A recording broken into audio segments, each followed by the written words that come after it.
حضرت بابا فریدالدین مسعود گنج شکر بابا صاحب رحمتہ اللہ علیہ فرماتے ہیں کہ ایک نیک نوجوان تھا، دن کو روزہ رکھتا، رات کو نماز پڑھتا، پر اللہ سے ڈرتا پھر بھی بہت زیادہ تھا، بڑا ہی ڈرتا تھا۔ موت کا وقت آیا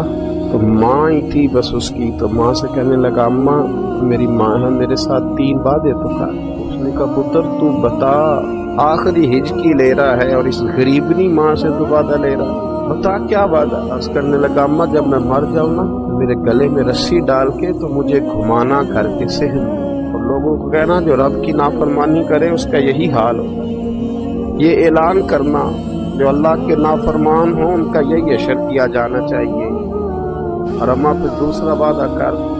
میرا رات کو جنازہ اٹھایا جائے، میں نہیں چاہتا کہ کسی کے منہ سے یہ لفظ نکل جائے کہ وہ دیکھو اللہ کا نافرمان جا رہا ہے، رات کو میرا جنازہ اٹھانا۔ اور اماں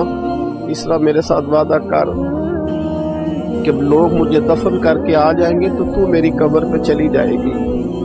عمل میرے پاس کوئی نہیں، پر مجھے لگتا ہے ماں کے قدموں کی برکت سے عرش کا مالک بھی رحم فرمائے، اماں تو وعدہ کر۔ بابا صاحب رحمۃ اللہ علیہ فرمانے لگے کہ ماں بوڑھی ماں نے وعدہ کر لیا، کہا بیٹے ٹھیک ہے اگر تیری یہی ضد ہے تو میں تیار ہوں۔ پھر اس نے کلمہ شہادت پڑھا،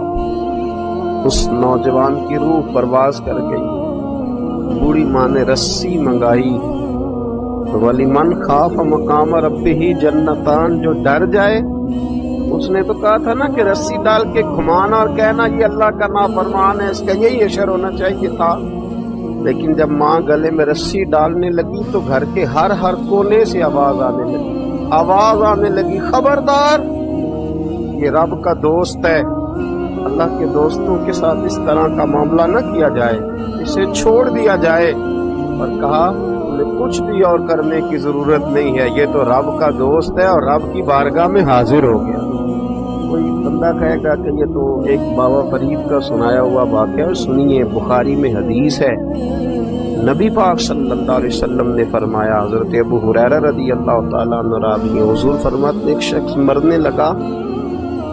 اپنے بچوں سے کہنے لگا کہ میں جب مر جاؤں تو مجھے جلا دینا، اور پھر میرے جلے ہوئے وجود کو پیس دینا، پھر مجھے ہوا میں اڑا دینا، مجھے اڑا دینا، مجھے بڑا ڈر لگتا ہے، اگر رب نے مجھ سے حساب پوچھا تو میں قابل نہیں ہوں، اڑا دینا مجھے ہواؤں میں، اگر اس نے مجھ سے حساب لیا تو بڑا سخت حساب لے گا۔ حضور فرماتے ہیں بخاری میں موجود ہے، اس کے بچوں نے اسی طرح کیا، اس کے مرنے کے بعد اسے جلایا، ہوا میں اڑا دیا۔ اللہ کے محبوب فرماتے ہیں رب کریم نے حکم دیا زمین کو کہ اس کے ذرات کو جمع کرو، زمین نے ذرے جمع کیے، خدا نے حکم دیا تو اس کا وجود پھر سے اسی شکل میں آیا، تو رب کریم نے فرمایا یہ جو تو نے وصیت کی تو کیوں کی؟ اللہ جانتا ہے کہ نہیں جانتا؟ یہ کی تو کیوں کی؟ تو وہ بڑا کہنے لگا اللہ میرے اندر تو طاقت نہیں تھی تیرے سامنے کھڑا ہو کے حساب دے سکوں، تجھے منانے کے لیے تیرے خوف سے ڈر گیا، میں ڈر گیا۔ اگرچہ ہمارے بزرگوں نے لکھا ہے کہ آج یہ وصیت کرنا، اس رنگ میں یہ طرز اختیار کرنا درست نہیں، لیکن آپ غور فرمائیے کہ نبی پاک علیہ السلام فرماتے ہیں جب اس نے کہا نا اللہ تجھ سے ڈر کے یہ کیا، تو رب کریم نے فرمایا جا پھر میں نے تیری مغفرت کر دی، کیونکہ اللہ کو پتا تھا یہ دل سے بات کر،